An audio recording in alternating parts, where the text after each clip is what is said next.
Hello, boys and girls. My name is Miss Gale, and today I'm here to read to you chapter 13 of Harry Potter and the Chamber of Secrets. Quick recap.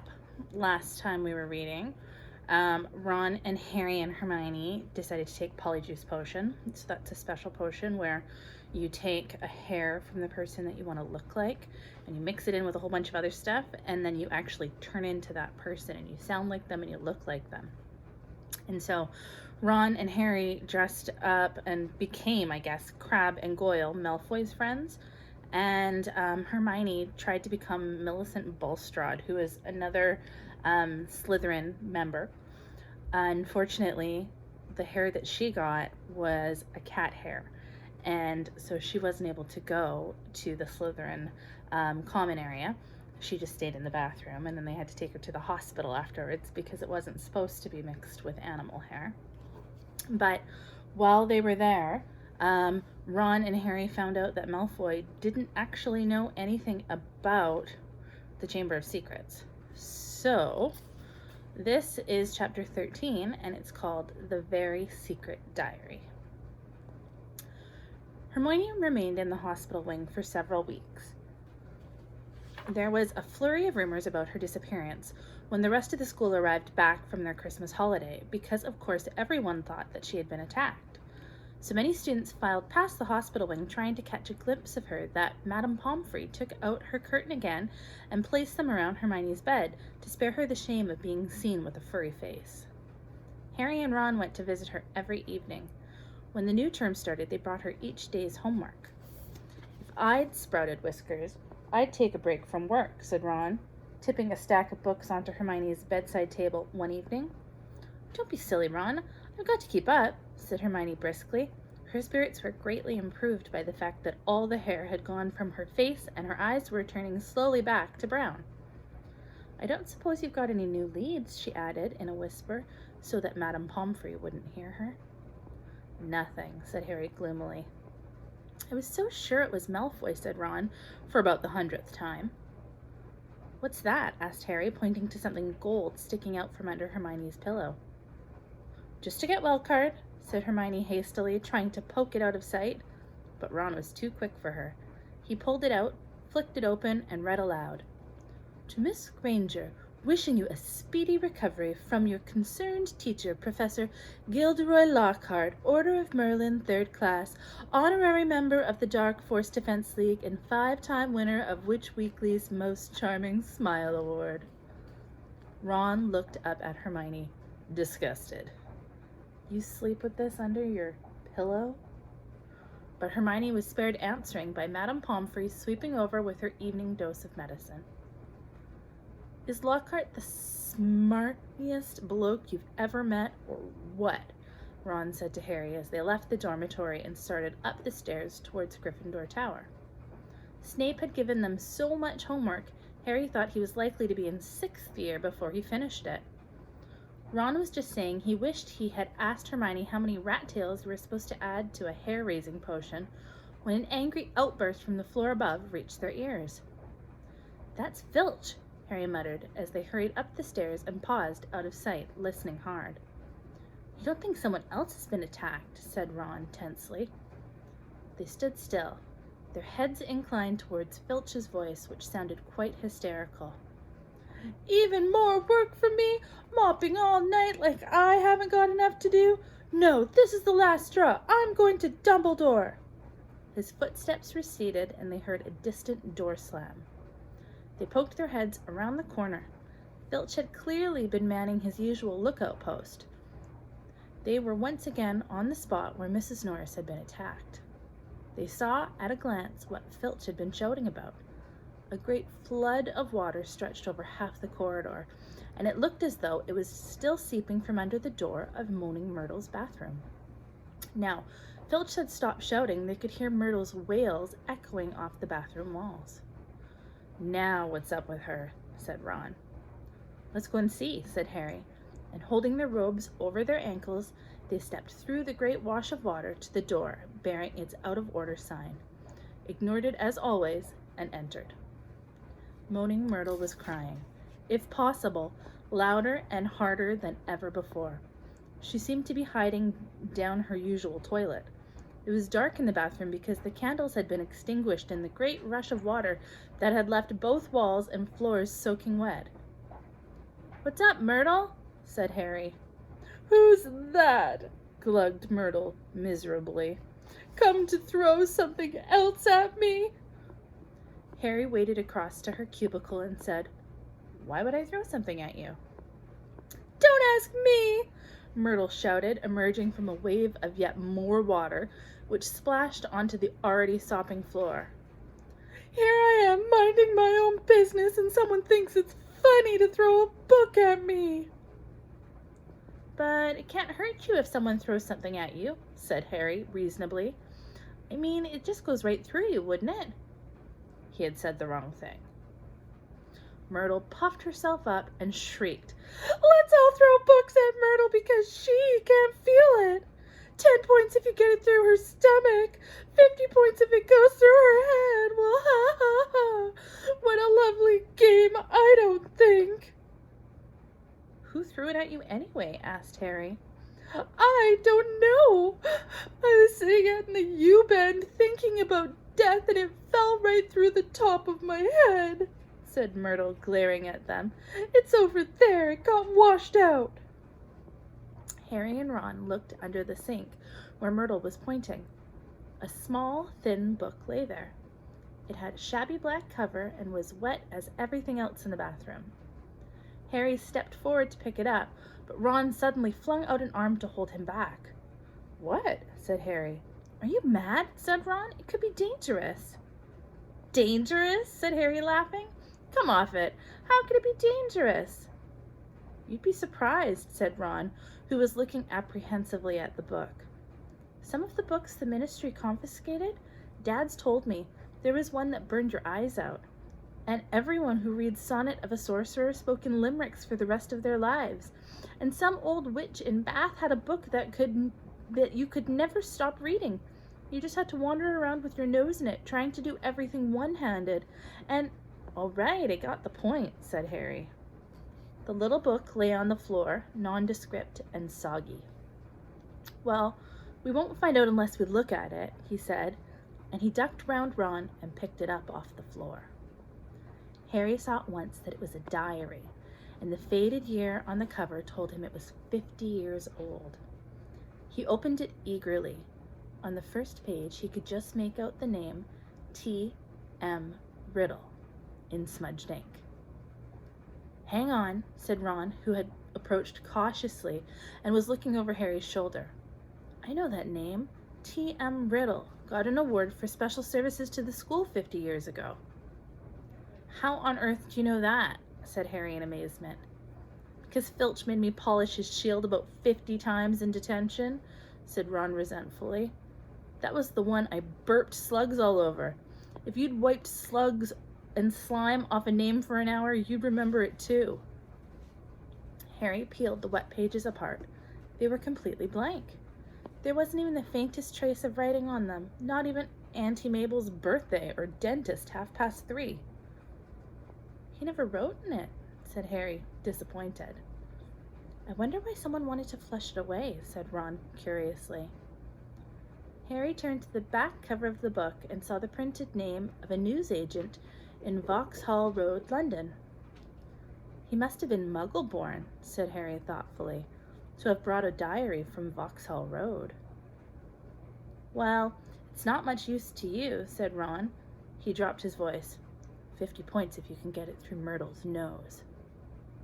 Harry, however, pocketed it. Hermione left the hospital wing, de-whiskered, tailless, and fur-free at the beginning of February. On her first evening back in Gryffindor Tower, Harry showed her T.M. Riddle's diary and told her the story of how they had found it. "Ooh, it might have hidden powers," said Hermione enthusiastically, taking the diary and looking at it closely. If it has, it's hiding them very well," said Ron. "Maybe it's shy. I don't know why you didn't check it, Harry." "I wish I knew why someone did try to check it," said Harry. "I wouldn't mind knowing how Riddle got an award for special services to Hogwarts either." "Could have been anything," said Ron. Maybe he got 30 OWLs or saved a teacher from the giant squid. Maybe he murdered Myrtle. That would have done everyone a favor. But Harry could tell from the arrested look on Hermione's face that she was thinking what he was thinking.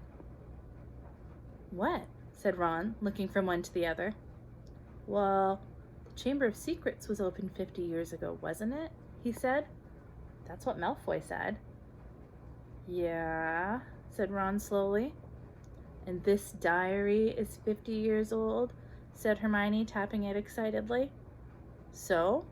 "Oh, Ron, wake up!" snapped Hermione. "We know the person who opened the chamber's last name was expelled.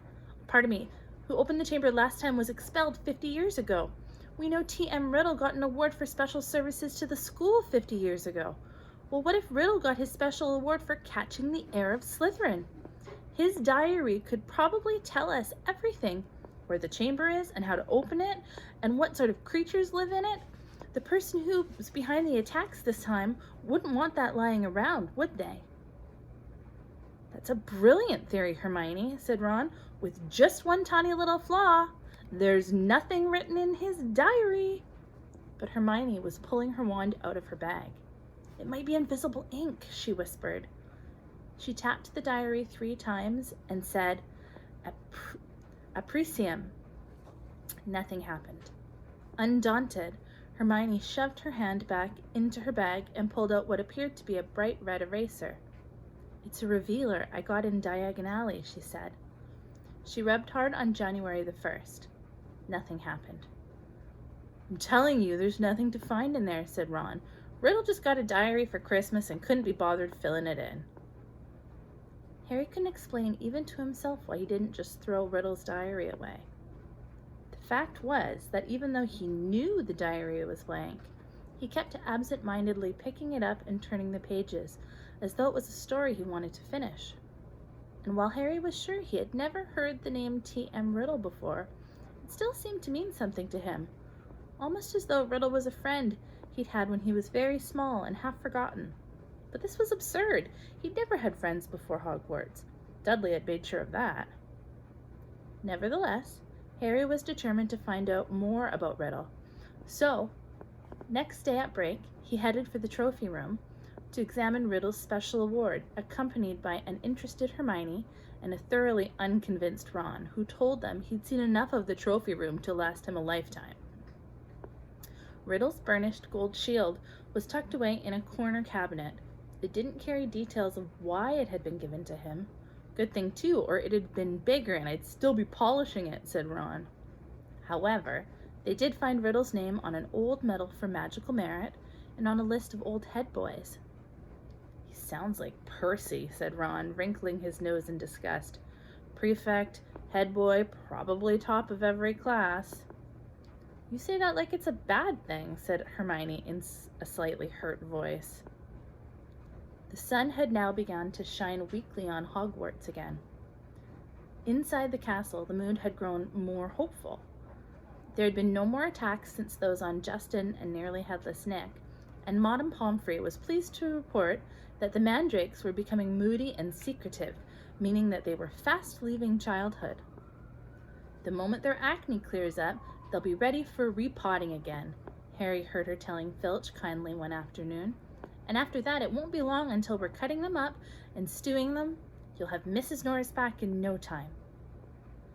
Perhaps the heir of Slytherin had lost his or her nerve, thought Harry.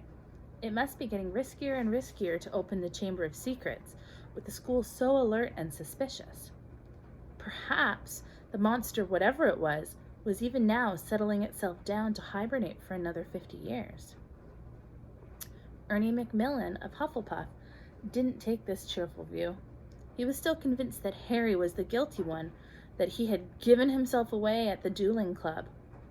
Peeves wasn't helping matters. He kept popping up in crowded corridors singing, "Oh Potter, you rotter," now with a dance routine to match. Gilderoy Lockhart seemed to think he himself had made the attack stop. Harry overheard him telling Professor McGonagall so while the Gryffindors were lined up for transfiguration. "I don't think there'll be any more trouble, Minerva. he said, tapping his nose knowingly and winking. "I think the chamber has been locked for good this time. The culprit must have known it was only a matter of time before I caught them. Rather sensible to stop now, before I come down hard on them." "You know what the school needs now is a morale boost. Wash away the memories of last term. I won't say any more just now, but I think I know just the thing." He tapped his nose again and strode off. Lockhart's idea of a morale booster became clear at breakfast time on February the 14th. Harry hadn't had much sleep because of a late-running Quidditch practice the night before, and he hurried down to the Great Hall slightly late. He thought for a moment that he'd walked through the wrong door. The walls were all covered with large, lurid pink flowers. Worse still, heart-shaped confetti was falling from the pale blue ceiling. Harry went over to the Gryffindor table where Ron was sitting, looking sickened, and Hermione seemed to have come over rather giggly. "What's going on?" Harry asked, sitting down and wiping confetti off his bacon. Ron pointed to the teacher's table, apparently too disgusted to speak. Lockhart, wearing lurid pink robes to match the decorations, was waving for silence. The teachers on either side of him were looking stony-faced. From where he sat, Harry could see a muscle going in Professor McGonagall's cheek. Snape looked as though someone had just fed him a large beaker of Skelegro. "Happy Valentine's Day!" Lockhart shouted, "and may I thank the 46 people who have so far sent me cards.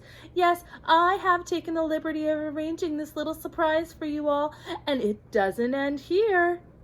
Lockhart clapped his hands, and through the doors to the entrance hall marched a dozen surly-looking dwarfs.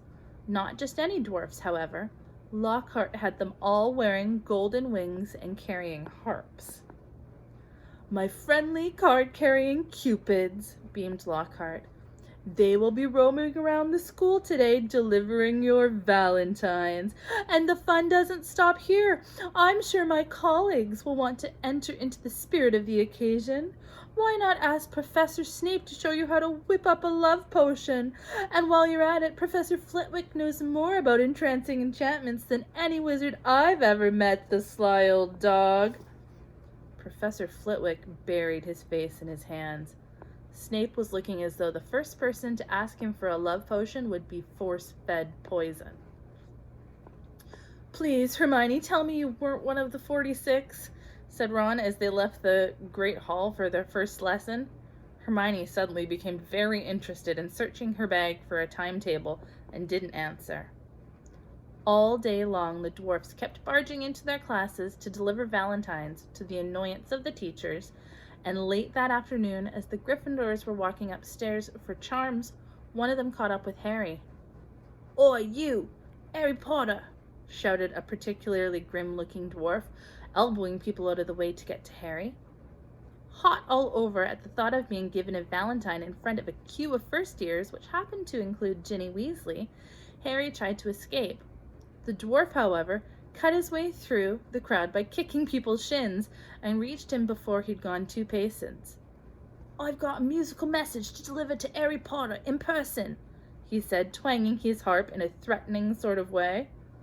"Not here," Harry hissed, trying to escape. "Stay still," grunted the dwarf, grabbing hold of Harry's bag and pulling him back. "Let go," Harry snarled, tugging. With a loud ripping noise, his bag split in 2. His books, wand, parchments, and quills spilled all over the floor, and his ink bottle smashed over the lot.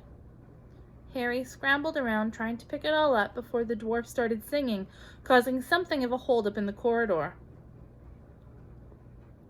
"What's going on here?" came the cold, drawling voice of Draco Malfoy. Harry started shuffling everything feverishly into his ripped bag, desperate to get away before Malfoy could hear his musical valentine. "What's all this commotion?" said another familiar voice, as Percy Weasley arrived.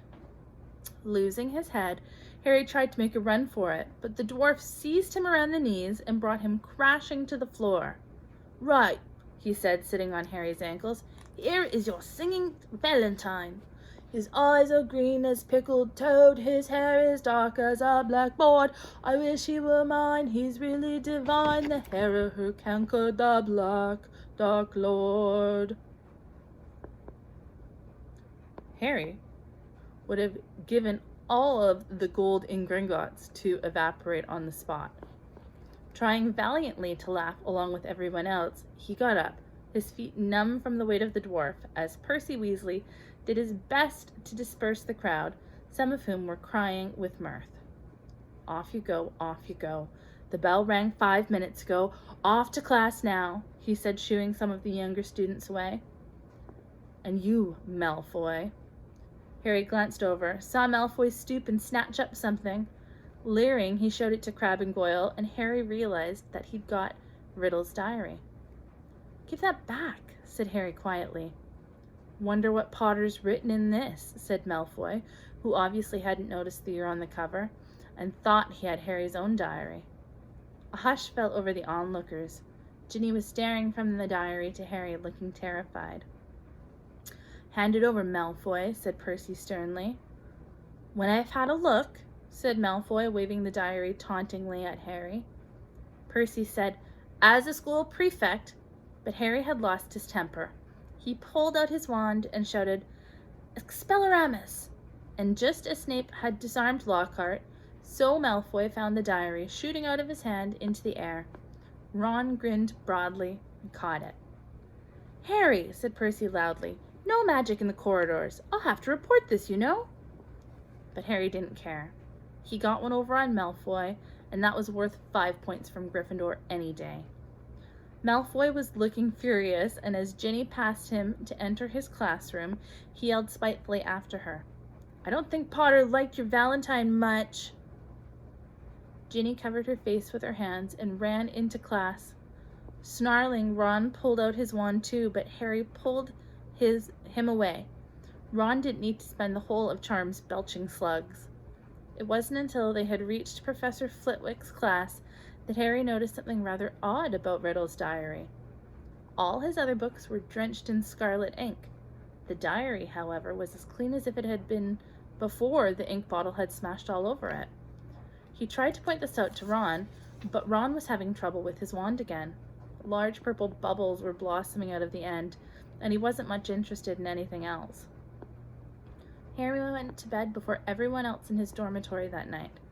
This was partly because he didn't think he could stand Fred and George singing "His eyes are as green as a fresh pickled toad" one more time, and partly because he wanted to examine Riddle's diary again and knew that Ron thought he was wasting his time. Harry sat on his four-poster and flicked through the blank pages, not one of which had a trace of scarlet ink on it. Then he pulled a new bottle out of his bedside cabinet, dipped his quill into it, and dropped a blot onto the first page of the diary. The ink shone brightly on the page for a second, and then, as though it was being sucked into the page, vanished. Excited, Harry loaded up his quill a second time and wrote, "My name is Harry Potter." The words shone momentarily on the page, and they too sank without trace. Then, at last, something happened. Oozing back out of the page, in his very own ink, came words Harry had never written. "Hello, Harry Potter. My name is Tom Riddle. How did you come by my diary?" These words too faded away, but not before Harry had started to scribble back. Someone tried to flush it down the toilet. He waited eagerly for Riddle's reply. "Lucky that I recorded my memories in some more lasting way than ink, but I always knew that there would be those who would not want this diary read." "What do you mean?" Harry scrawled, blotting the page in his excitement. "I mean that this diary holds memories of terrible things, things which were covered up, things which happened at Hogwarts School of Witchcraft and Wizardry." "That's where I am now," Harry wrote quickly. "I'm at Hogwarts and horrible stuff's been happening. Do you know anything about the Chamber of Secrets?" His heart was hammering. Riddle's reply came quickly. His writing became untidier, as though he was hurrying to tell all he knew. "Of course I know about the Chamber of Secrets. In my day, They told us it was a legend, that it did not exist, but this was a lie. In my 5th year, the chamber was opened, and the monster attacked several students, finally killing one. I caught the person who opened the chamber, and he was expelled, but the headmaster, Professor Dippet, ashamed that such a thing had happened at Hogwarts, forbid me to tell the truth.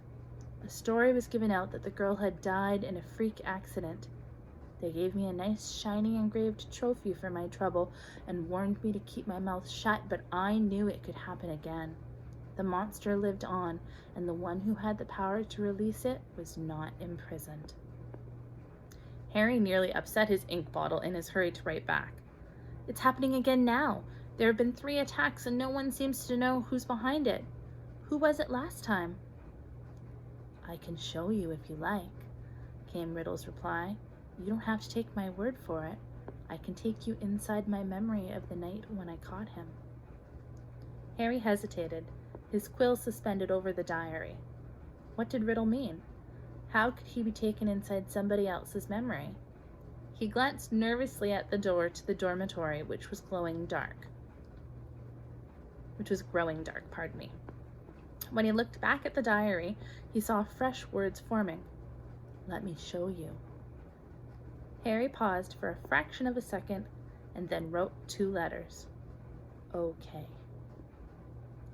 The pages of the diary began to blow as though caught in a high wind, stopping halfway through the month of June. Mouth hanging open, Harry saw that the little square for June the 13th seemed to have turned into a minuscule television screen. His hands trembled slightly. He raised the book to press his eye against the little window, and before he knew what was happening, he was tilting forward. The window was widening. He felt his body leave his bed, and he was pitched head first through the opening in the page into a whirl of colors and shadows. He felt his feet hit solid ground and stood, shaking as the blurred shapes around him came suddenly into focus. He knew immediately where he was. The circular room with the sleeping portraits was Dumbledore's office, but it wasn't Dumbledore who was sitting behind the desk. A wizened, frail-looking wizard, bald except for a few wisps of white hair, was reading a letter by candlelight. Harry had never seen this man before. I'm sorry, he said shakily. I didn't mean to butt in. But the wizard didn't look up. He continued to read, frowning slightly. Harry drew nearer to the desk and stammered, I'll just go, shall I? But the wizard ignored him. He didn't seem even to have heard him. Thinking that the wizard might be deaf, Harry raised his voice. Sorry I disturbed you. I'll go now, he half shouted. The wizard folded up the letter with a sigh, stood up, walked past Harry without glancing at him, and went to draw the curtains at his window. The sky outside the window was ruby red. It seemed to be sunset. The wizard went back to the desk, sat down, and twiddled his thumbs, watching the door. Harry looked around the office. No Fawkes the Phoenix, no whirring silver contraptions. This was Hogwarts as Riddle had known it, meaning that this unknown wizard was headmaster, not Dumbledore, and he, Harry, was little more than a phantom, completely invisible to the people of 50 years ago. There was a knock on the office door. Enter, said the old wizard in a feeble voice. A boy of about 16 entered. Taking off his pointed hat, a silver prefect's badge was glinting on his chest. He was much taller than Harry, but he too had jet black hair. Ah, Riddle, said the headmaster. You wanted to see me, Professor Dippet? Said Riddle. He looked nervous. Sit down, said Dippet. I've just been reading this letter you sent me. Oh, said Riddle. He sat down, gripping his hands together very tightly. My dear boy, said Dippet kindly, I cannot possibly let you stay at school over the summer. Surely you want to go home for the holidays? No, said Riddle at once. I'd much rather stay at Hogwarts than go back to that. You live in a muggle orphanage during the holidays, I believe, said Dippet curiously. Yes, sir, said Riddle, reddening slightly. You are muggle-born?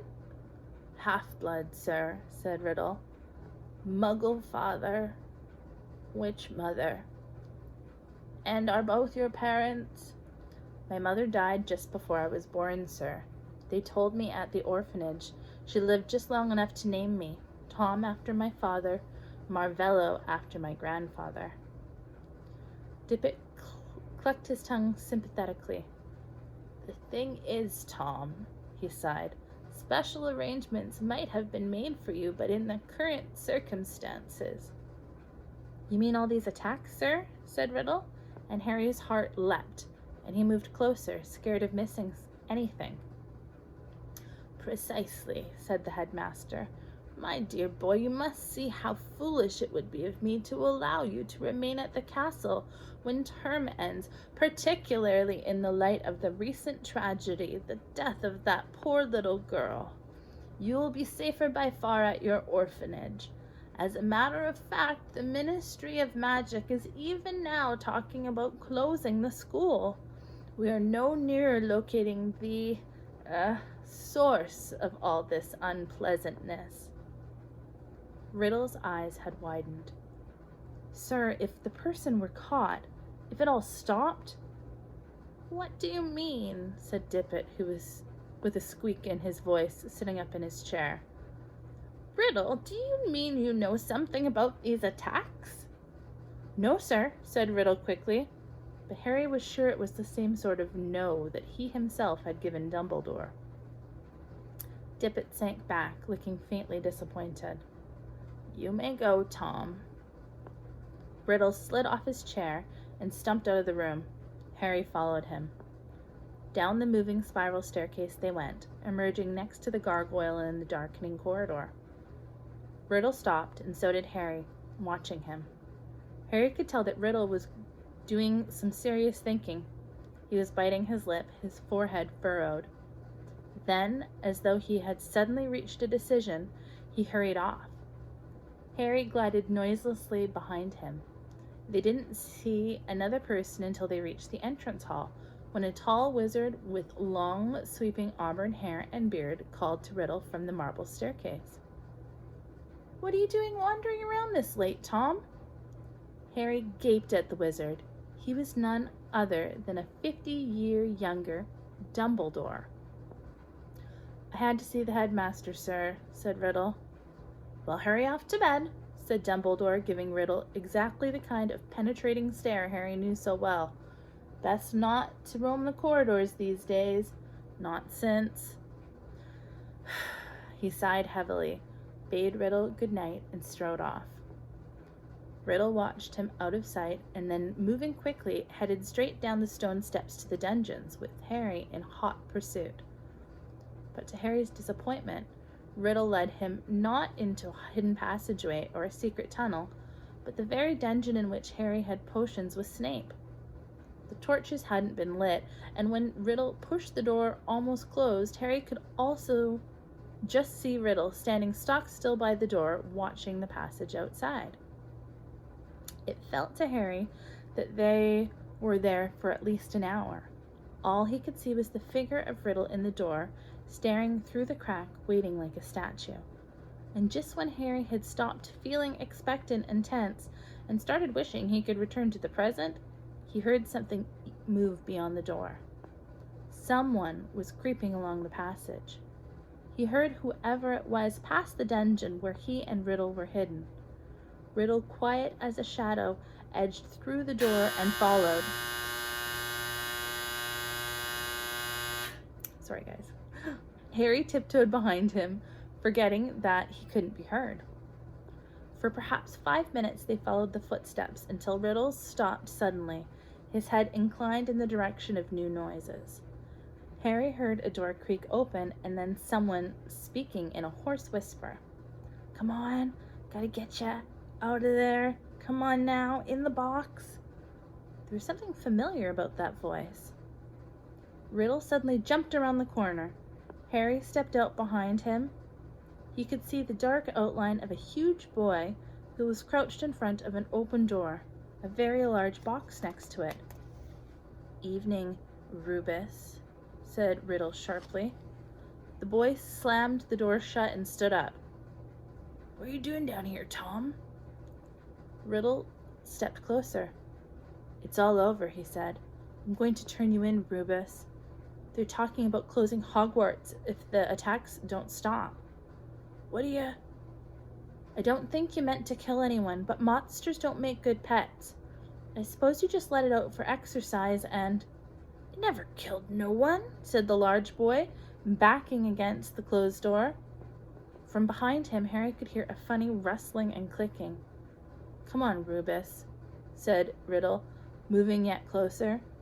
"The dead girl's parents will be here tomorrow. The least Hogwarts can do is make sure that killed their daughter is slaughtered." "It wasn't him!" roared the boy, his voice echoing in the dark passageway. "He wouldn't! He never!" "Stand aside," said Riddle, drawing out his wand. His spell lit the corridor with a sudden flaming light. The door behind the large boy flew open with such force it knocked him into the wall opposite, and out of it came something that made Harry let out a long, piercing scream no one but he seemed to hear. A vast, low-slung, hairy body and a tangle of black legs, a gleam of many eyes, and a pair of razor-sharp pincers.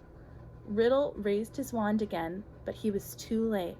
The thing bowled him over as it scuttled away, tearing up the corridor and out of sight. Riddle scrambled to his feet.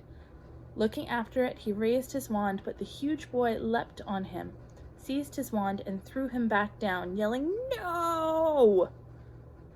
The scene whirled. The darkness became complete. Harry felt himself falling, and with a crash, he landed spread eagle on his four-poster in the Gryffindor dormitory, Riddle's diary lying open on his stomach. Before he had time to regain his breath, the dormitory door opened and Ron came in. "There you are," he said. Harry sat up. He was sweating and shaking. "What's up?" said Ron, looking at him with concern. "It was Hagrid, Ron.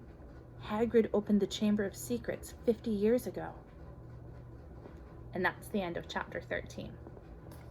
So, I thought that was a pretty good chapter. I like the idea of a mysterious person that writes to you from a diary. I want to thank you guys for putting up with any mistakes that I might make when I'm reading. I know sometimes I say a word wrong or add an extra word by accident, but I am doing my best. Just like when you do your reading, you do your best, and if mistakes happen, you just sort of try and correct yourself and keep on going. Today, what I would like for you to do is I would like for you to make a prediction for chapter 14. So we just found out that maybe Hagrid is involved with the Chamber of Secrets. What do you think is going to happen next? Do you think they're going to go and talk to him? If they talk to him, what do you think is going to happen? Do you think they're going to try and explore more stuff with the diary? Do you think they're going to go and talk to Dumbledore about it? What do you think is going to happen? So, make a prediction about chapter 14 for me, okay? I hope you guys like this so far. We don't have very many chapters left. I will talk with you soon.